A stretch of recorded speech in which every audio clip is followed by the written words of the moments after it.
तो देखो बच्चा, कैसे हो आप लोग? आप बहुत बेहतरीन होंगे, होना भी चाहिए। देखो, नवोदय के सिलसिला हम लोगों ने स्टार्ट कर चुके हैं, जो कि नवोदय 2025 के हिसाब से जो भी बच्चे प्रिपेयर कर रहे हैं उनको मैथमेटिक्स के रिगार्डिंग जितने भी बेहतरीन बेहतरीन सवाल जो भी बन सकते हैं या जो भी आ सकते हैं उसकी प्रैक्टिस हम लोगों ने स्टार्ट कर दिया है। तो कोई भी नए बच्चे, नए पेरेंट हमें अगर सपोज देख रहे होंगे तो प्लीज हमारे चैनल को लाइक, शेयर और सब्सक्राइब जरूर कीजिएगा, कि जिसके बुनियाद पे और रोजाना तौर पे आप लोगों को ये हम जो वीडियो कर रहे हैं या जो भी एग्जांपल्स के साथ हम लोग डील कर रहे हैं वो आपको भी मिल सके। तो चलो बच्चा, शुरुआत करना चाहूंगा मेरे इस बेहतरीन से सफर को। तो देखो बच्चा, पहला सवाल आपके सामने है। क्या बोल रहा है यार कि 2,1,6 आणि 8 आणि 7 हे अंक प्रत्येकी एकदाच वापरून त्यापासून बनवलेली सर्वात मोठी 5 अंकी संख्या कोणती म्हणते? सर्वात मोठी 5 अंकी संख्या कोणती म्हणते? नाही समजली? समजून घ्या, सगळ्यात महत्वाची गोष्ट, सर्वात मोठी 5 अंकी संख्या कोणती, असा जर प्रश्न आहे तर जे काही गोष्टी तुम्हाला तुमच्या डोळ्यासमोर दिसत आहेत यापैकी मोठ्यात मोठी संख्या म्हटल्यावर पहिला सगळ्यात मोठा अंक पाहावा लागेल. कोण आहे? मग छोटा थोडासा, मग छोटा थोडासा, मग छोट सगळ्यात. झालं तुमचं उत्तर. डायरेक्ट तुमचा उत्तर 87621 हा ए तुमचा उत्तर रहा. क्या ये बात क्लियर हुई? क्या ये बात क्लियर हुई? नेक्स्ट देखो बच्चा, बहुत ही बेहतरीन सा सवाल है अभी आपके सामने. सवाल ये कह रहा है की भाई देखो, एका आयताकृती जमिनीची लांबी म्हणते. आयताकृती म्हणजे रेक्टँग्युलरची गोष्ट सुरू आहे, ठीक आहे. एका आयताकृती जमिनीची लांबी तिच्या रुंदीच्या तिप्पट आहे म्हणते. यावरून तुम्ही काय समजलं बघा. शब्दशः अर्थ जर तुम्हाला समजलं ना बाळा, त्याला तुम्ही त्याच्या गणितीय स्वरूप पक्क देऊ शकता. पण होतो काय, आम्हाला हा काय म्हणतात, शब्दशः अर्थच समजत नाही, म्हणून हा प्रॉब्लेम सुरू असतो. बाकी काय समजलं नाही समजलं? ठीक आहे. आता बघ बाळा, याला जर मला अगर प्रोसीड करायचं असेल, एका आयताकृती जमिनीची लांबी, आता एका आयताकृती जमिनीची लांबी अगर सपोज मी म्हणत आहे तिच्या रुंदीच्या तिप्पट आहे म्हणते. तिच्या रुंदीच्या तिप्पट आहे, बरोबर आहे. म्हणजे माहिती कशाबद्दल आहे तुम्हाला? आयताकृती जमिनीची लांबी. लांबीबद्दल तुम्हाला सगळं काही माहित आहे, रुंदीबद्दल माहित आहे का? म्हणून रुंदीला काय म्हणा? रुंदी तुम्ही काय माना? एक्स माना. जर रुंदी एक्स आहे तर लांबी काय राहणार? 3 पट आहे म्हणते रुंदीच्या. म्हणजे काय? 3 पट म्हणजे काय? 3चा गुणाकार. रुंदीच्या म्हणजे रुंदी किती आहे? एक्स. तर हा जो आयत आहे याची लांबी तुम्हाला 3x मिळाली आणि रुंदी तुम्हाला x मिळाली. ह्या शब्दशः जेव्हापर्यंत तुम्हाला समजणार नाही ना बाळा, ठीक आहे, तेव्हापर्यंत तुम्ही हा गणितीय स्वरूप त्याला देऊच शकत नाही, हे वस्तुस्थिती आहे. ठीक आहे. तुम्हाला माहिती कशाबद्दल होतं? फक्त एका आयताकृती जमिनीची लांबी, ठीक आहे, तिच्या रुंदीच्या 3 पट आहे. लांबी बद्दलच माहिती होते की बाबा तुम्हाला रुंदी त्याच्या 3 पट आहे बा म्हणून. पण रुंदीबद्दल काय माहिती होतं का? नाही. तर तुम्ही रुंदीला काय मानलं? एक्स मानलं. त्याच्यानंतर बघा, त्याच्यानंतर काय म्हणत आहे? 9 मीटर बाजू असलेल्या चौरसाकृती पोहण्याच्या तलावाने त्या भूखंडाच्या 1/3 भाग व्यापलेला आहे म्हणते. म्हणजे इथे कुठे नाही कुठेतरी त्यांनी चौरस म्हणजे स्क्वेअर, 9 मीटर रुंदीचा स्क्वेअर तलाव आपला हा पोहण्यासाठी म्हणून त्यांनी बनवलेला आहे, म्हणजे व्यापलेला आहे असं म्हणते. कोणत्या एरियाच्या? याच्या आयताच्या एरियाच्या. आयत म्हणजे रेक्टँगल. आता मला सांग, त्याच्या एरियाच्या व्यापलेला आहे, त्याचा एरिया माहित पाहिजे ना आपल्याला, ठीक आहे. तर मग आयतच्या क्षेत्रफळ किती राहते? आयतचा क्षेत्रफळ, आयतचे क्षेत्रफळ लांबी गुणिला रुंदी, लांबी गुणिला रुंदी. तर लांबी किती आहे तुमच्याकडे? रुंदी किती आहे? म्हणजे 3x चा स्क्वेअर. नाही समजलं? आता हा झाला आयताच्या क्षेत्रफळ. काय झाला? आयतचा क्षेत्रफळ. आता त्यांनी काय म्हटलं रे? 9 मीटर बाजू असलेल्या चौरसाकृती पोहण्याच्या तलावाने आयत, आता आयतचं झालं, आता चौरसचा विचार करा. चौरसचं क्षेत्रफळ काय असते? बाजूचा वर्ग. कोणाचा वर्ग? बाजूचा वर्ग, आणि बाजूचा वर्ग बाजू किती आहे 9चा, तर 9चा स्क्वेअर किती वेळा, समजलं. आता मी काय म्हणतो, हा जो शब्दशः त्यांनी उपयोग केलेला आहे ना, काय उपयोग केला आहे की 9 मीटर बाजू असलेल्या चौरसाकृती पोहण्याच्या तलावाने त्या भूखंडाचा 1/3 भाग व्यापलेला आहे. म्हणजे आता मला सांग, तलावाचं जे काही क्षेत्रफळ असेल बाळ, तलावाचा क्षेत्रफळ, हा तलावाचा क्षेत्रफळ, ठीक आहे, हा 1/3 भाग कोणाचा आहे, आयतचा आहे. 1/3 हा आयतच्या क्षेत्रफळाचा आहे की नाही आहे, आहे की नाही आहे, सांग ना बाळा. आता तलावाचे क्षेत्रफळ किती असते, तलावाचे क्षेत्रफळ किती असते, तलावाचे क्षेत्रफळ काय आहे, तर तलावाचे क्षेत्रफळ म्हणजे हा चौरसच आहे ना बाळा. तलाव कशाचा बनलाय, मग तर तलावाचे क्षेत्रफळ म्हणजे चौरसचं क्षेत्रफळ झाला. तो किती 81, 1/3. तर आयतचं क्षेत्रफळ किती आहे 3x स्क्वेअर. मी काय म्हणतो, हा 3 आणि हा 3 मेला, तर हा बाळा काय x स्क्वेअर, हा तिकडे गेला तर हा स्क्वेअर आता तिकडे गेला तर √81. तर मी काय म्हणतो, कुणाचा बच्चा हा 9चा बच्चा आहे. तर मी काय म्हणतोय बाळा, त्यांनी तुम्हाला काय विचारलं, भूखंडाची लांबीच विचारलं होतं. काय विचारलं होतं, लांबी. खूप सारे मुलं खुश होऊन जातात, अरे वा आपलं 9 उत्तर आलं बा म्हणून. पण तुमच्या 9 उत्तर आहे का रे, नाही. तर 9 मीटर रूमची रुंदी आहे. तुम्हाला विचारलं काय त्यांनी, लांबी. तर लांबी काय असते 3x आहे तुमच्याकडे, तर मग x च्या ठिकाणी काय पुट करू 9, 3 9 जा 27 तुमचा उत्तर राहणार, हा नाही. मुलं मस्त टिक करतात 9 मीटर 9 मीटर 9 मीटर, ठीक आहे, पण तो सरासर काय असते, चुकीचं असते, हे लक्षात घ्या. समजलं का. शब्दशः बघा, मी मगांपासून तुम्हाला तेच सांगत आहे बाळांनो, या अशा टाईपच्या प्रश्नांमध्ये तुम्हाला ते लॉजिक समजलं पाहिजे की नेमकं तुम्हाला दिलं काय आहे, कोणाचा 1/3 भाग व्यापलेला आहे, कोण कोणाच्या किती पट आहे, मग कोणाबद्दल आपल्याला माहिती दिलेली आहे, कशाबद्दल माहिती नाही आहे, तर मग त्याला आपण काय मानू शकतो, त्यावरून मग काय मिळते, या सगळ्या गोष्टीचा हिसाब तुम्हाला लावावा लागेल, लक्षात ठेवा. पुन्हा एकदा सांगू की समजलं सगळ्यांना, ठीक है. चलो नेक्स्ट देखो बच्चा, नेक्स्ट सवाल आपके सामने है की 8,000 रुपयात खरेदी केलेली टीव्ही दुरुस्तीसाठी 400 रुपये खर्च करून त्यांनी 9,450 रुपयात विकलं म्हणते. तर खरेदी किंमत तुमची काय आहे, 8,000 नाही. खरेदी किंमत कधी पण 8,000 भलेही तुम्हाला इथे दिलेली असेल, ठीक आहे, पण दुरुस्ती करायसाठी पण त्यांनी पैसे खर्च केले ना, दुरुस्ती करून त्यांनी विकलं, दुरुस्तीसाठी किती रुपये लावले 400, म्हणून त्याची खरेदी किंमत हे 8,000 नसून 8,400 रुपये आहे. आणि त्याच्यानंतर तो विकत आहे, तर त्याची विक्री किंमत किती आहे म्हणते तो 9,450 रुपये. विक्री किंमत तुमची किती आहे बरं, 9,000 किती आहे 450, विक्री किंमत किती आहे 9,450. मला एक गोष्ट सांगा, जर विक्री किंमत 9,000, तर सीधी गोष्ट आहे बडा, इथे काय होणार, नफा होणार. कशावरून, का बरं, कारण की खरेदी किंमत ही लहान आहे विक्री किंमतपेक्षा. जेव्हा असं असते म्हणजे विक्री किंमत मोठी आहे खरेदी किंमतपेक्षा, तर अशा वेळेस नफाच होतो ना रे. तर नफा म्हणजे काय, तर विकी मायनस खकी होते. नफा म्हणजे काय, विकी मायनस खकी. तर विकी किती आहे 9,450 मायनस खकी किती आहे 8,400.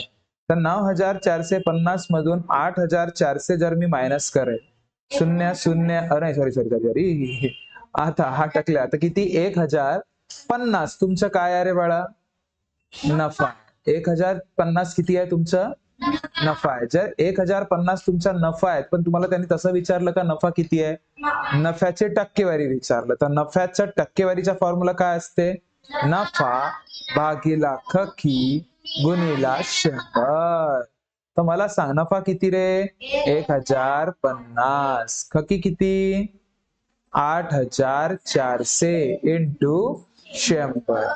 मी काय म्हणतो, सरळ सरळ टकल्या टकल्या टकल्या टकल्या मरीस ना, ठीक आहे. त्याच्यानंतर 150 भागीला 84 करणे आहे बाळा. आता थोडसा कसरत वाला काम आहे. तर चला दिमाग लावून पाहू थोडसा, कारण की आपल्याला 84चा टेबल तर येत नाही, पण 84 लक्ष दे 84 टू जा करू आपण तर 8 टू जा 16 म्हणजे 160च्या वरती जा. तर 84 वन जाच करतो मी 84. किती येतो बाळा? 5तून 4 गेला 1 आणि मग 10तून 2 गेले 8 गेले 2 म्हणजे हा किती? 210. इतका पक्का आहे. थांब लक्ष दे. इतका पक्का आहे की नफा झालाय, तोटा झालाय का? म्हणजे बी आणि डी तर पहिलेच कॅन्सल झाले. आता राहिली गोष्ट ए आणि सी मधून. ठीक आहे. आता मला एक गोष्ट सांग. आता इथं मला सांग बी आणि सी. आता बघ याच्यामध्ये फरक काय आहे? इथे 12 आहे आणि इथे 14 आहे. आता तुम्हीच विचार करा 84 अगर सपोज मी 2 ने करेल तर 2 4 जा 8 होतो आणि 2 8 जा 16 होते. 168 ना. चला 210च्या जवळपास आहे. पण 84 अगर मी 4 सोबत करणार तो तर होणारच नाही ना रे.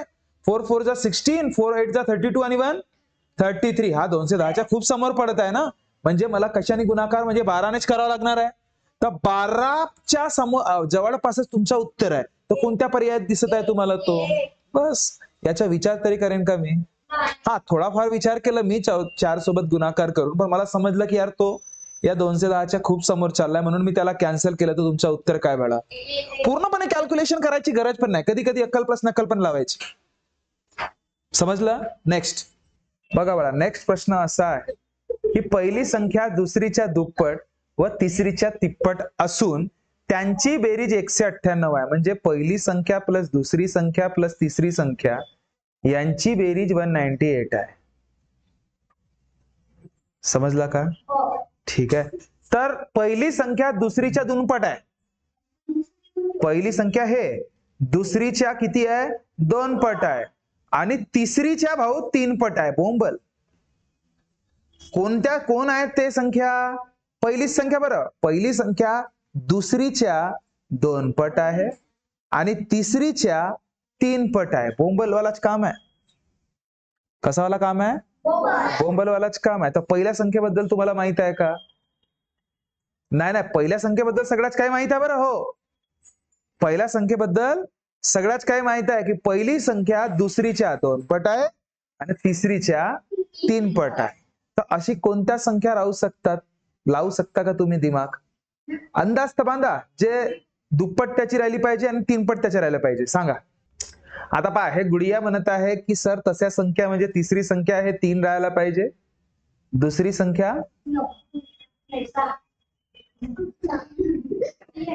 असा म्हणणं आहे तुझा?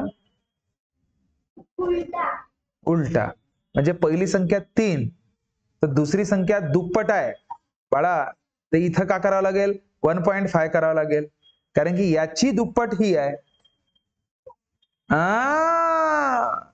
असा दिमाग लावा लागेल. म्हणजे 3 न तर नाही जमेल. 4 नी करून पाहिलं ना तर मग ही 2 येणार, कारण की दुसरी संख्या पहिलीची काय आहे? अर्धी आहे. अर्धी. पहिली संख्या दुसरीच्या 2 पट आहे. समजला? ठीक आहे. आणि अगर तिसरी संख्या अगर सपोज मी विचार केला तर बाळा हा 1 राहील तर बया हे 4 पट झाली ना. आपल्याला 3 पट पाहिजे.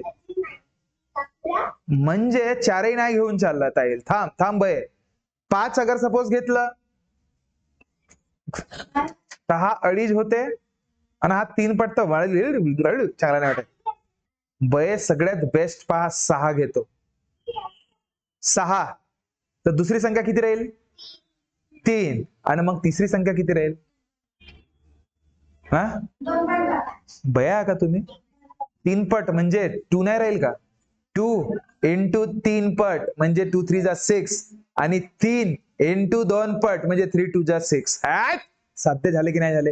एक जास्त नाही, मोठ्या संख्या नाही पाहिजे, छोटे संख्या पाहिजे. समजला का?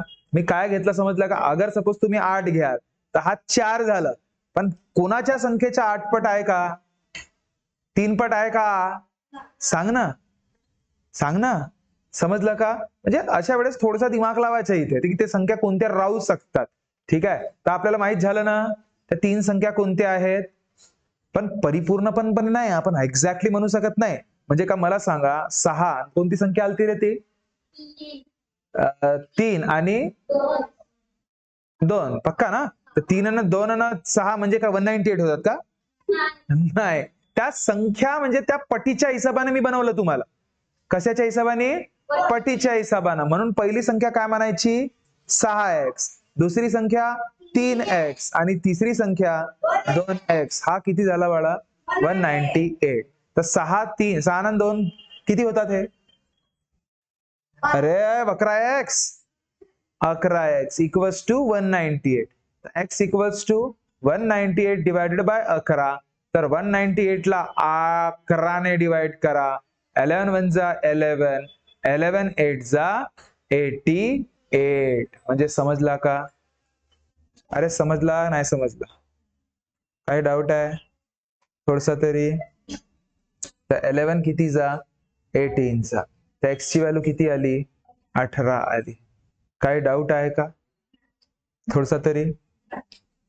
आता मला सांगा, त्यांनी असं विचारलं का की x सांगा?